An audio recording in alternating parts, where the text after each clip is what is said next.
नमस्कार साथियों, मैं हूं अनु थपलियाल। साथियों, उत्तराखंड कैबिनेट से मंत्री प्रेमचंद अग्रवाल की विदाई के बाद क्या अब प्रदेश अध्यक्ष महेंद्र भट्ट की कुर्सी भी छिनने वाली है? क्या जनता को सड़क छाप वाला उनका बयान उनके ही गले की फांस बन गया है? क्या बीजेपी ने भी महेंद्र भट्ट की छुट्टी करने की तैयारी अब कर ली है? क्या आजकल अपना पद बचाने को लेकर लगातार दौड़ रहे महेंद्र भट्ट को अब अगला मौका नहीं मिलने वाला है? ये कुछ ऐसे सवाल हैं जिनकी चर्चाएं अब तेज होने लगी हैं। वहीं दूसरी तरफ कांग्रेस है जो महेंद्र भट्ट की बयानबाजी पर लगातार सवाल उठा रही है। महेंद्र भट्ट की काबिलियत पर, उनके बात करने के लहजे पर और उनके कामकाज के तौर तरीकों पर भी अब तंज कसा जा रहा है।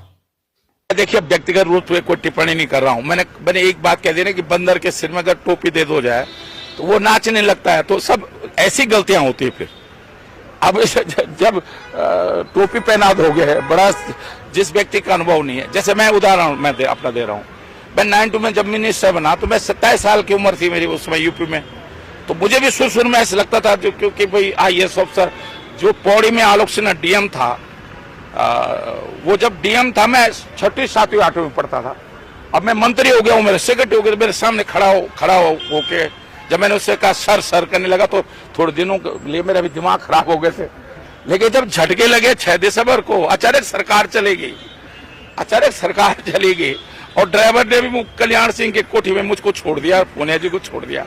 फिर टैक्सी करके हम जो है अपने घर आए तो हमें अपनी औकात उस दिन पता चल गई। महेंद्र भट्ट को लेकर पहले चर्चा ये थी कि शायद बीजेपी उन्हें एक बार फिर से प्रदेश अध्यक्ष के तौर पर पद दे सकती है, लेकिन अब मामला बेहद गंभीर हो गया है और महेंद्र भट्ट की फिसलती जुबान के कारण ही उन पर अब संकट के बादल मंडरा रहे हैं। हालांकि अभी कोई फाइनल फैसला नहीं हुआ है, लेकिन विपक्ष महेंद्र भट्ट पर लगातार हमलावर है। दोनों दोषी हैं, क्योंकि महेंद्र भट्ट जी तो बड़े दोषी हैं। उन्होंने तो एक महापाप किया। उन्होंने सबसे पहले व्यक्ति थे जिन्होंने इसको पहाड़ी नॉन पहाड़ी क्या कहते हैं वो सब रूप देने का कोशिश की। जो अपराध है उत्तराखंड के साथ जो लोग इसको क्षेत्र का आंचलिकताओं को इसकी तोड़ेंगे तो वो तो अपराधी हैं जाति के लिए। तो उनका तो पहला अपराध बनता है। और विधानसभा में भी जो तरीके से हुआ और जितने लोग साक्षी हैं उसके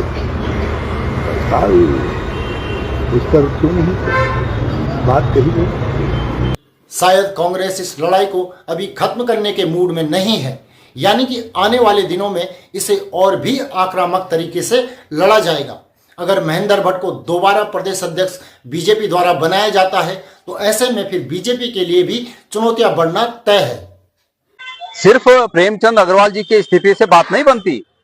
इस पूरे प्रकरण में जिन जिन लोगों ने उत्तराखंड के इस भावना का घोर अपमान किया और प्रेमचंद अग्रवाल जी की बातों को समर्थन दिया, उसमें माननीय मुख्यमंत्री हैं, उसमें महेंद्र भट्ट हैं और उसमें रितु खनूड़ी जी हैं। ये जब तक ये सरेआम उत्तराखंड की जनता से माफी नहीं मांगती तब तक अपने कदमों को पीछे खींचने का कोई प्रश्न ही नहीं उठता है।